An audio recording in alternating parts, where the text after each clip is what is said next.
Firstly, I'm thrilled to announce that our new website will launch tomorrow morning, and we are extremely excited to show it to you. So make sure that you check out littletreasury.com and you can see all of the inventory that we currently have in real time. Seiko's legacy in divers watches dates back to 1965, when it introduced its first model.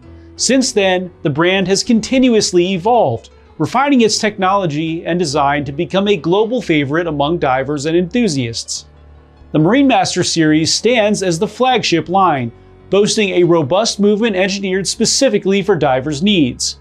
Now, Seiko unveils a new chapter with 3 Marinemaster creations, drawing inspiration from the iconic 62 Mas of 1965. Today we are reviewing the limited edition of this set in the SJE097. These watches feature a textured dial reminiscent of lapping waves and inherent of classic design elements of the original model.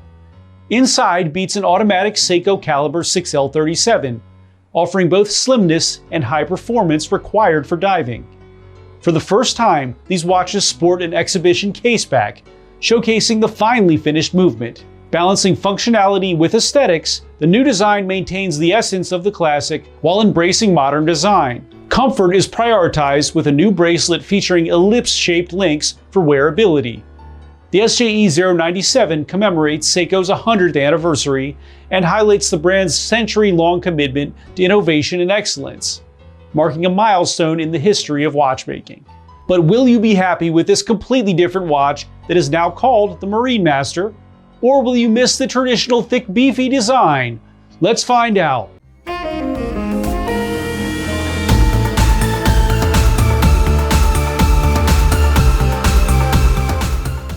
What's up everyone, it's Chris with the Little Treasury channel. Welcome back. This is where we bring you original and in-depth watch content at least once per week. If you haven't already, please make sure to hit the subscribe button and hit the notification bell to be alerted as soon as we upload. I'm from Little Treasury Jewelers, which is located in Gambrills, Maryland. And it's where you go when you're in the know. As always, the watches that I review are for sale and can be purchased, so please see the description below to contact us. If you're just joining us now, I'll go over the watch's detailed measurements and features, and then I'll offer my personal opinion at the end. In our last video, I reviewed the Omega Summer Blue Seamaster Planet Ocean 39.5mm and found it to be probably my most favorite summer blue release so far. This one has a beautiful dial that flows well with the bezel, and the size of the case is great for smaller wrists.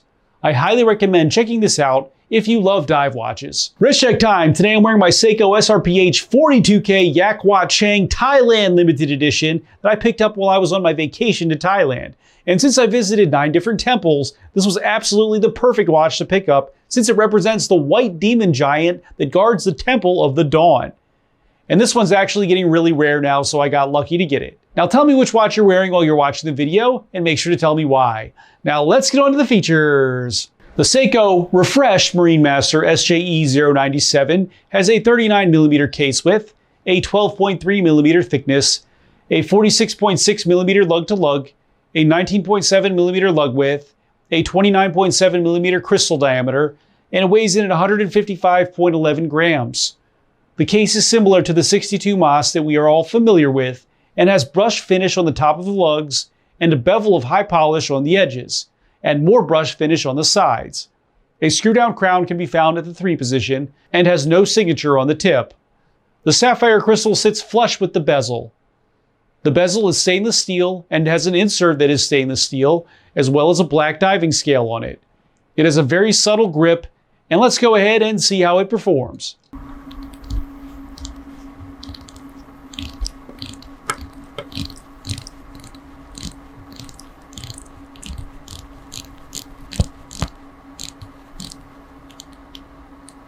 So the bezel's a little bit hard to move, and it feels a little bit doughy when it actually does get moving. It's also very quiet. So in an otherwise great watch, this is the weak point.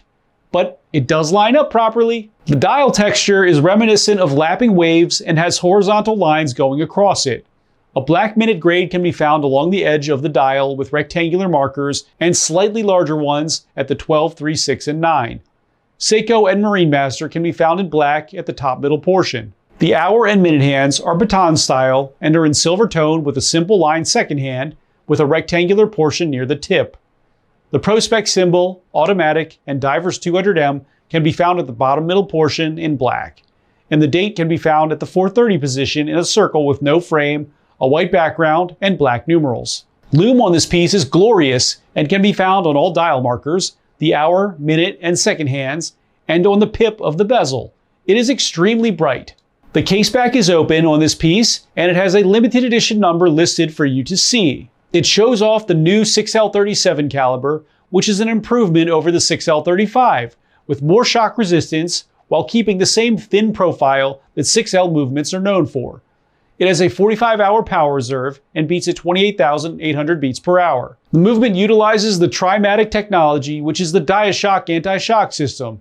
It has a magic lever winding system and the Sprawn 510 alloy, which is non-magnetic. Seiko has created an all-new bracelet for this piece, and the effort that they put in really does show. It has a 5 ellipse-shaped link design with brushed outer and center links and high-polished smaller ones, and has a locking fold-over clasp with one click of spring bar micro adjustment. The SJE097 Seiko Marinemaster Limited Edition is 200 meter water resistant, is limited to 1,000 pieces worldwide, and can be yours for $2,800. Now for my personal opinion. Well, this is a very interesting release. It seems like Seiko is taking a totally new route with the Marinemaster, which is now a very slim, refined piece, instead of the beefy, clearly tool watch 300M Marinemasters that we all know and love. I'm wondering if those pieces will be discontinued now, and if this new version is what they will be using going forward. I will miss the other one if so, but this new one is very nice, honestly. It is surprisingly thin with a 6L37 movement, and it sits and wears great on my 6.5-inch wrist. The finishing on this one is also something to note because it looks really fantastic with crisp beveled edges and a bracelet that is a cut above pretty much everything that they have made before, and is Grand Seiko-ish with a slim clasp that has a micro adjust. I like the dial texture, and while it isn't anything particularly groundbreaking, it does look great on this piece and could be a good standard dial design moving forward. I'd like to see them make this bezel a little more crisp, but I know they did this because everyone who complained about the bezel alignment on the other models. You can actually move this 1/2 click or so back to align it perfectly yourself. So if you see a misalignment, you can just go fix it yourself. I also have to mention that they made a display case back here, which is one more great step in the right direction. So you can see the 6L caliber. There really is a lot to love about this piece, and the new Marinemaster in general, and I'd say that Seiko is heading in the right direction here. I'll go ahead and recommend this piece to anyone who has been looking for a great dive watch, but perhaps thought the other higher-end Seiko offerings were just too thick and chunky for your wrist. Or if you haven't been satisfied with Seiko's bracelets, because this one is much better. Thanks for watching today, everyone. I really hope that you enjoyed the video. And of course, if you did, please make sure to hit that subscribe button, give this video a like, and share with all of your friends and your family members too. I look forward to seeing you next video.